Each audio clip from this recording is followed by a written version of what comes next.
It seems that in a vacuum, sort of conservative demands and progressive demands should cancel themselves out, whether it's the crowds or the CEOs and shareholders themselves. Why do you think that's not happening? Why is one side's demand so predominant? Yeah. So I think this relates to a feature of our culture right now. I'm going to cite Congresswoman Ayanna Pressley of the Squad, who famously said that we don't want any more black faces that don't want to be a black voice. We don't want any more brown faces that don't want to be a brown voice. I take that to be a first commandment of the rules of wokeism, because what it does is it takes your race, your skin color, and makes it about something other than as something as superficial as your skin color to being about your voice, your perspective, the content of your ideas. And I guess what that does is it conflates any disagreement with that perspective with being racist. Because if you disagree with somebody's race as defined as their voice, then any disagreement with that view necessarily becomes racist.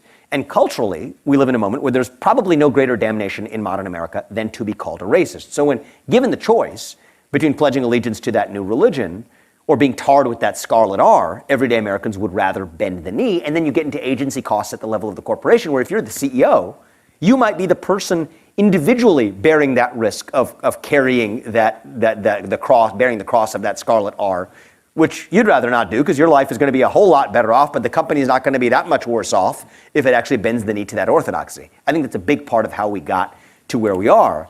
I also think that gets to a category of solution that we didn't get to talk about, which are market solutions. I actually think there's a gaping wide opportunity for businesses to stand up with an alternative set of values, to say that we're one nation under God, the content of your character trumps the color of your skin, and by God, capitalism is the best system known to mankind to lift people up out of poverty, and we're not going to apologize for it. That's what we stand for as, say, an asset manager, an alt right. BlackRock, what I call Whitestone, for example. So that I think is a great opportunity. I'm torn about it personally because I also don't want to see the emergence of two economies. We already have a right-wing version of coffee and a left-wing version of coffee in this country. Coffee, pillows, mattresses. That's what we already have.